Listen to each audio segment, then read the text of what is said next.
how is the way that you run your campaign, I say from the primary on, representative of how you would represent the district? Oh, it goes far back further than the primary. Okay. Since April, early March actually, I've been going door to door all over the district. I've been to pretty near 8,000 doors now. And I want to hear what people have to say. And they have to say very smart things. I learn something every day that I'm up going door to door, and I learn from the people. Let me give you an example.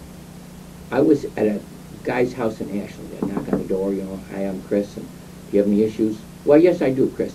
Here's an idea that you should consider. You should force healthcare providers to publicly post or disclose what they charge to their different healthcare consumers.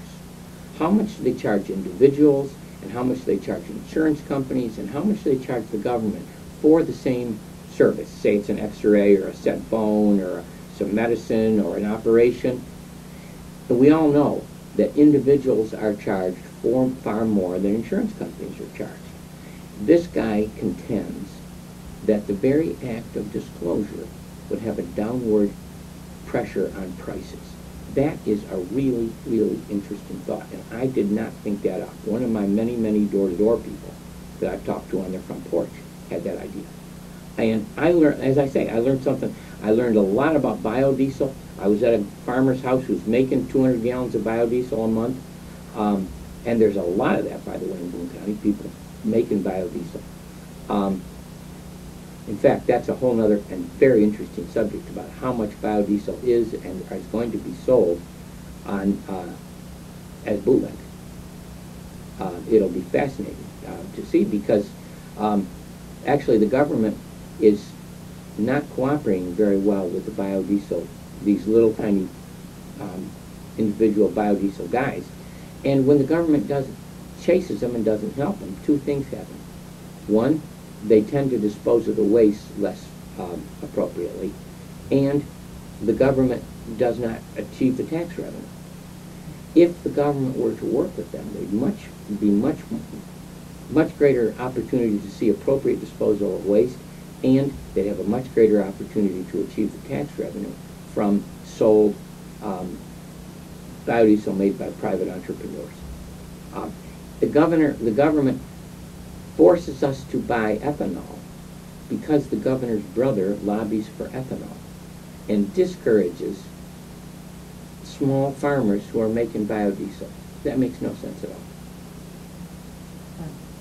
And these are things that you're learning from people as Yeah, you go door to door? Exactly. That's amazing. Exactly. So are people really that receptive when you go door to door, for the most part? I mean, I have been to, as I say, just about 8,000 doors, and I don't think I've had 8 people say, get off my porch, or I don't want to talk to you, or something like that. I bet you not. People, even people who disagree with me, or who aren't going to vote for me, are kind and friendly and polite and interested. Lots of people don't have time. They're feeding their kids, or they're on the phone, or their dog got loose, or whatever. They're busy with their lives. But lots and lots of people are grateful that somebody would come and see them. And I've been to roads where there's never been, a lot of roads in the south part of the county. I talk to people and they'll say one of two things. You're the first politician since Jimmy Gale Pauley to come and see me, or you're the first person to ever come and see me.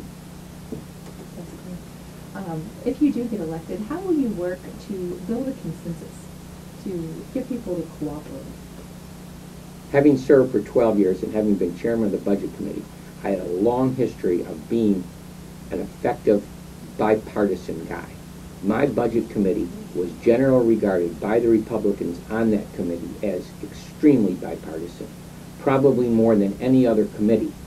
And it was the most important committee. So bipartisanship was a real hallmark of my time as chairman of the Budget Committee. And that produced a lot of good results. Let me give you some examples. When I was there, I passed a thing called the Federal Reimbursement Allowance, which is the funding mechanism, the finance mechanism for health care in Missouri.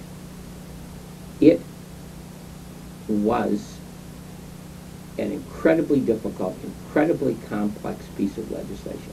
I carried the legislation at the personal request of then Governor John Ashcroft, and put together bipartisan support for it. It was complex, it was difficult, it was a tax increase, but it produced far more money than it cost.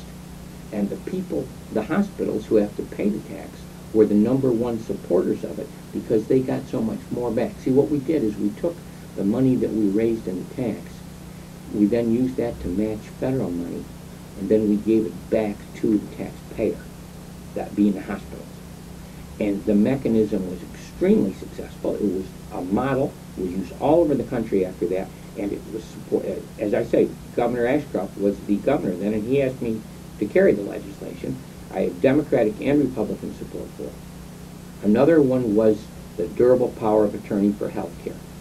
That's the mechanism by which we can designate another person to make decisions for us, health decisions at the end of life. There was a huge fight between the Missouri Bar and the Missouri Catholic Conference. We negotiated that out. We put the bill together. Governor Ashcroft's office, who had originally opposed the bill, ended up signing it. And I was able to have strong support from both sides of the aisle. Another one was the Katy Trail. I was the House leader on the Katy Trail. I chaired the committee that studied the trail, and the Katy Trail was a result of lots and lots of bipartisan cooperation. I think that's actually all the questions I have, but if you want to add anything, if I'm leaving anything out? It is time that this university community was represented appropriately in the General Assembly again. And it is time that the university community began to act politically in its own best interest. If people legitimately believe that my opponent is a better state representative than me for their interests, then they ought to elect him.